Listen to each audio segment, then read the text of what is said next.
Laras melemparkan semua bantal ke arah Arya yang duduk di sofa, dan Arya membiarkan semua itu terjadi tanpa menghindar.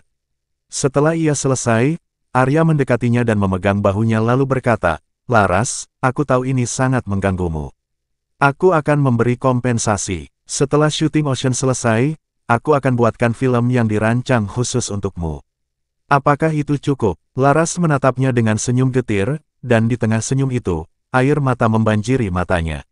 Betapa tega pria ini. Apakah dia benar-benar memiliki hati? "Arya, aku salah. Aku benar-benar salah. Seharusnya aku tidak pernah jatuh cinta padamu. Seharusnya aku tidak pernah memulainya." "Apa maksudmu, Laras? Jangan bicara seperti ini," kata Arya merasa cemas melihat ekspresi terluka Laras. Ia merasa seperti kehilangan sesuatu yang selama ini ia genggam erat. Arya mempererat genggamannya pada bahu Laras, tetapi Laras menyeka air matanya dan mundur beberapa langkah untuk melepaskan diri. "Arya, aku tidak akan membiarkanmu." Laras menatapnya tajam. "Kamu bisa saja menggunakan kekuatanmu untuk menggantiku dengan Nadia, tapi ingat, itu bukanlah sesuatu yang kuberikan padanya.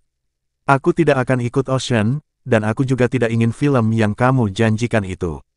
Arya mendesah kesal, "Laras, apa gunanya kamu begitu keras kepala?" "Tidak ada gunanya," balas Laras, "tapi aku tidak punya apa-apa lagi Arya." "Bukankah itu yang kamu inginkan? Aku tidak ingin melawanmu. Lalu apa yang sebenarnya kamu inginkan? Kenapa Nadia begitu istimewa? Kenapa aku yang harus mundur dan bukan dia?" Laras menahan amarahnya, "Jika kamu begitu ingin melindunginya, kenapa kamu tidak melepaskanku? Apa maksudmu aku mencintainya? Itu tidak seperti yang kamu pikirkan, Laras." Arya mencoba menjelaskan, tetapi Laras tidak mau mendengarkannya. "Aku tidak peduli siapa yang kamu cintai, Arya. Aku hanya tidak ingin bertemu denganmu lagi. Pergi dari sini." Laras yang biasanya tenang, kini mengusir Arya dengan tegas. "Ini rumahku juga, Laras. Kamu tidak bisa begitu saja menyuruhku pergi." Laras dengan mata berkaca-kaca menatap Arya dan berkata, "Setelah kita sepakat bercerai, kamu bilang rumah ini untukku. Jadi jika ini rumahku, maka siapapun yang kuinginkan pergi harus pergi. Bukankah sebelumnya kamu bilang kamu tidak ingin rumah ini?" Begitu Arya mengucapkan itu, Laras dengan dingin memintanya keluar, "Pergi sekarang juga." Arya tidak bergerak, jadi Laras mulai mendorongnya ke pintu hingga akhirnya Arya terdorong keluar dari pintu villa. Laras menutup pintu dan berdiri di baliknya, menangis dalam kesendirian. Di mana posisinya di sini? Dia adalah istri Arya, tetapi hidupnya terasa begitu menyedihkan. Pernikahan ini benar-benar hanya sebuah lelucon. Di luar, Arya berdiri dengan sendal tanpa mantel, menggigil diterpa angin dingin. Meskipun dia memiliki akses sidik jari ke pintu, ia memilih untuk tidak masuk lagi. Laras sedang marah, lebih baik memberinya waktu. Dengan ponselnya, Arya menghubungi Adi, asisten yang setia padanya. Ketika Adi tiba dan melihat Arya berdiri tanpa mantel, dia bertanya, "Pak Wiratama, kenapa Anda berdiri di sini? Kenapa berpakaian seperti ini?" Arya hanya menjawab, "Jangan banyak bertanya. Antar aku ke hotel." Adi melihat ke arah villa yang lampunya masih menyala, dan dari situ Adi tahu pasti ada sesuatu yang terjadi. Ekspresinya seolah-olah bertanya-tanya apakah bosnya telah diusir dari rumah oleh istrinya. Arya melirik tajam padanya, dan Adi langsung membuka pintu mobil. "Pak, masuklah dulu agar tidak masuk angin," ucapnya sambil menahan senyum kecil yang sulit disembunyikan. Begitu berada di dalam mobil, Arya menginstruksikan, "Hubungi kru Ocean dan umumkan secara resmi bahwa Laras akan menjadi pemeran utama wanitanya." Adi ragu-ragu, "Pak, apakah Anda sudah membicarakan hal ini dengan Nyonya?" Arya tidak menjawab pertanyaan itu dan memintanya untuk segera mengurusnya tanpa banyak tanya. Beberapa saat kemudian, akun resmi Ocean mengumumkan bahwa Laras akan berperan sebagai pemeran utama wanita. Berita ini segera menjadi pembicaraan hangat dan masuk dalam daftar pencarian teratas. Sebelumnya, rumor bahwa Nadia akan membintangi Ocean membuat para penggemarnya bersemangat, tetapi dengan munculnya nama Laras, para penggemar Nadia kecewa dan tidak terima. "Apa-apaan ini? Laras selalu di mana-mana," tulis salah satu komentar. "Dia mencuri peran Nadia. Laras benar-benar menjijikkan." Namun, rumor juga mulai berkembang tentang posisi pemeran utama dalam The Roman Reverie yang semula disebutkan Laras. Rumor tersebut menambah panas perdebatan antara penggemar kedua artis, membuat segalanya semakin kacau di dunia maya. Melihat nama Laras tiba-tiba jadi trending, Abian segera menelpon Laras. Laras, apa yang terjadi? Apa benar kamu akan membintangi Ocean? Laras menarik napas dalam-dalam. Bu Abian, aku sebenarnya tidak berniat mengambil peran itu. Tapi mungkin aku juga tidak bisa main di The Roman Referee. Apakah kamu kecewa padaku? Meskipun Laras berusaha mengendalikan suaranya, nada sendu tak bisa disembunyikan. Abian langsung menyadarinya. Kamu, Laras, apa kamu menangis? Laras terdiam, mencoba menenangkan diri. Abian menghela napas lembut, tidak apa-apa sayang. Bagaimana mungkin aku kecewa padamu? Sejak awal aku memilihmu, aku tahu aku sudah mengambil keputusan yang tepat. Apapun yang terjadi, kita hadapi bersama, aku di sini untukmu. Selama ini, Laras selalu membangun dinding tinggi untuk menyembunyikan luka dan kelemahannya, memilih menyendiri dalam kepahitan. Namun, kata-kata Abian seketika meruntuhkan pertahanan itu. Bu Abian, Laras mulai terisak, tak mampu lagi menahan air matanya. Laras, apa kamu di rumah? Boleh aku datang menemuimu? Ya, boleh. Aku akan segera ke sana. Tunggu aku ya. Di sisi lain, kabar ini juga sampai ke telinga Dava. Tanpa menunggu lama, ia menelepon Vino. Tuan Vino, mengapa pengumuman resmi The Roman Referee dihapus? Apa Anda yang memerintahkannya? Vino menghela napas panjang, ya, aku yang menyuruh mereka. Mengapa? Dava dikenal bijaksana, tapi kali ini suaranya terdengar mendesak. Situasinya membuatnya gusar. Vino mengakui, investor mengancam akan menarik dana jika Laras tidak diganti dengan Nadia. Mereka bahkan menawarkan tambahan investasi jika Nadia yang memimpin. Dava merasa marah mendengarnya, bagaimana dengan Laras? Bukankah Anda sudah menandatangani kontrak dengannya? Vino terlihat menyesal, aku sendiri tidak tahu apa masalah pribadi antara Laras dan CEO Wiratama, tapi jelas dia yang memaksa ini terjadi. Anda yakin CEO Wiratama yang mengatur ini? Ya, perusahaan mereka punya beberapa kerjasama dengan grup keluarga Wiratama. Hampir tak ada yang berani menentang mereka. Aku mencoba mencari jalan lain, tapi situasinya tidak memungkinkan. Aku hanya bisa memberikan Laras kompensasi penuh. Dava menjawab dengan suara rendah, Laras tidak membutuhkan kompensasi. Saya tahu, tapi ini bukan kehendakku. CEO Wiratama ingin Laras hanya berada di Ocean. Peran utama wanita itu sudah diatur. Dava terdiam sesaat. Kalau dia mendapat peran atau tidak, itu pilihannya. Vino merasa bingung, tak pernah mendengar Dava seemosional ini. Tapi sebelum ia memberi nasihat, telepon sudah terputus. Vino menggeleng, berbicara pada dirinya sendiri, apa yang terjadi? Aku tak sanggup mengatasinya lagi. Sementara itu, asisten Dava dan Raka tampak bingung melihat atasannya. Dava, tidak ada cara untuk mengubah situasi ini. Dava berhenti melangkah, Arya mau menggantikan Laras dengan Nadia. Laras pasti sangat terluka. Aku tidak tahu apakah dia akan menangis, tapi dia pasti kesal.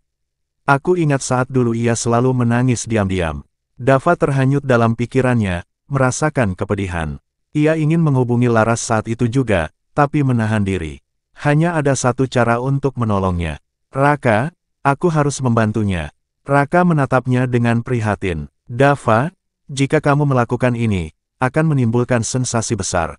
Sudahkah kamu benar-benar memikirkannya? Dava menatap Raka dengan serius. Ya, aku sudah memikirkan semuanya.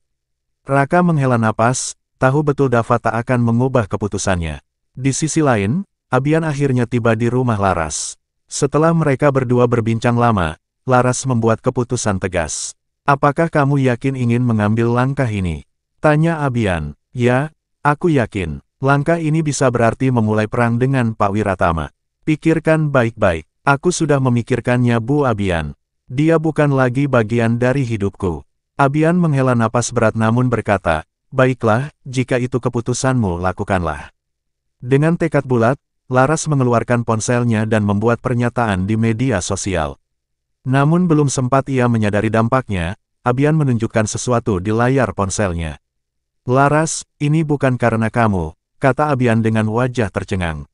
Lalu siapa? Abian memperlihatkan layar ponselnya. Dava, dia juga baru saja memposting bahwa bukan hanya kamu yang keluar dari The Roman Referee, dia juga. Laras melihat telepon Abian, dan unggahan Dava tak disertai gambar apapun, hanya pesan sederhana yang langsung menyentuh hati. Aku selalu menantikan untuk bekerja dengan adik perempuanku Laras, tapi ternyata hasilnya tidak seperti yang diharapkan. Mungkin ini bukan jalan kita di The Roman Referee, dan aku tak ingin memaksanya itu saja. Para penggemar Dava terkejut dan bereaksi heboh dengan unggahan ini. Dava, apakah kamu benar-benar tak akan bermain di The Roman Referee lagi? Tolong jangan lakukan itu Dava. Apakah Dava melakukan ini demi Laras? Kami tak akan buat masalah lagi. Tolong izinkan mereka tetap bersama di The Roman Referee. Tersentuh sekali. Dava memang luar biasa. Apapun keputusan Dava, aku mendukungnya. Ayo Dava, kalau Dava mundur, dia harus bayar penalti yang besar kan? Dia pasti harus bayar penalti besar, ya ampun, mengapa Dava lakukan ini? Benarkah untuk Laras? Atau ada konspirasi tertentu? Apakah Dava sedang memperjuangkan keadilan? Benar sekali, The Roman Referee sudah umumkan Laras sebagai pemeran utama. Mengapa tiba-tiba mereka hapus pengumuman itu? Kudengar pemeran utama wanitanya akan digantikan oleh Nadia. Pasti ada yang tersembunyi di balik ini. Keterlibatan Dava membuat kontroversi peran Laras berubah drastis. Awalnya, banyak netizen yang berpikir Laras merebut peran utama Nadia, membuat Nadia menjadi pemeran pendukung. Namun seiring berjalannya waktu, mereka mulai memahami bahwa kebenarannya mungkin jauh lebih rumit.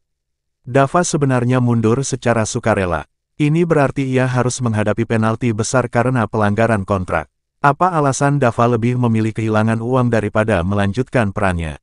Apakah demi Laras? Sebagian besar netizen sulit percaya, tetapi mereka mulai curiga bahwa mungkin Laras justru kehilangan peran karena pengaruh seseorang. Sementara itu, Laras menerima pesan dari teman-temannya di WhatsApp. Luna membuat grup baru dan mengundang Liam, Emma, dan James. Luna bertanya, Laras, apa yang terjadi? Apakah kamu benar-benar digantikan? Mengapa? Liam menimpali, apakah Nadia diam-diam berbuat sesuatu? Kudengar dia berhubungan dengan Starlight Films. James menambahkan, bukankah Starlight Films juga berinvestasi di Ocean? Ada rumor Nadia akan berperan di sana. Emma, aku juga dengar rumor ini. Jadi, apa yang sebenarnya terjadi? Kenapa mereka tiba-tiba menggantimu? Laras merasa tersentuh. Mereka baru saja bekerja sama dalam waktu singkat, tetapi perhatian mereka padanya begitu tulus. Laras, terima kasih atas perhatian kalian. Sayangnya aku tak bisa bekerja sama lagi dengan kalian. Aku sangat menantikannya. Setelah membalas pesan itu, ia kembali melihat komentar netizen yang terus berkembang. Kebanyakan dari mereka menyadari bahwa Dava mungkin tidak mundur tanpa alasan. Mereka mulai menyimpulkan bahwa Dava mengundurkan diri karena tak setuju dengan permainan kotor di balik layar. Hal ini sangat selaras dengan citra Dava di mata publik, sosok yang jujur dan berintegritas tinggi. Laras sendiri kemudian memposting pernyataan singkat, saya tak akan berpartisipasi di Ocean, dan saya juga tak pernah menerima peran siapapun. Pesan ini semakin memperjelas bahwa Laras tidak pernah mengambil peran Nadia, melainkan justru dirinya yang digantikan. Netizen mulai memahami bahwa Nadia lah yang mengambil peran Laras. Di tengah-tengah kontroversi yang memanas, akun media sosial Nadia diserbu. Meskipun Nadia memiliki penggemar, pengaruhnya tak sebesar Dava. Para penggemar Dava dan netizen meminta penjelasan, sementara penggemar Nadia berusaha menenangkan situasi. Nadia semakin frustrasi. Dia tak habis pikir mengapa Dava ikut campur dalam situasi ini. Bima manajernya menyarankan agar mereka tetap tenang. Nadia dengan marah bertanya, Bima, kau ingin aku mundur? Bima menenangkannya, Nadia, kita sebenarnya sudah menang. Tujuan kita hanyalah memisahkan hubungan antara Laras dan Arya bukan? Nadia mulai mengerti. Bima benar, mereka telah berhasil memaksa Laras untuk menyerahkan perannya. Bahkan jika peran itu akhirnya dikembalikan pada Laras, kepercayaan antara Laras dan Arya telah terguncang. Apa yang harus kulakukan selanjutnya Bima? Kita akan menenangkan para penggemar tanpa memberikan tanggapan. Mari kita lihat bagaimana situasi berkembang. Nadia mengangguk dan memposting pesan singkat, percayalah padaku, aku tidak akan mengecewakan kalian. Pesan ini menenangkan sebagian penggemarnya, meskipun banyak netizen masih menyaksikan ketulusan Nadia. Ia hanya tersenyum sinis dan berpikir, Laras, apa yang bisa kamu lakukan untuk menyaingiku?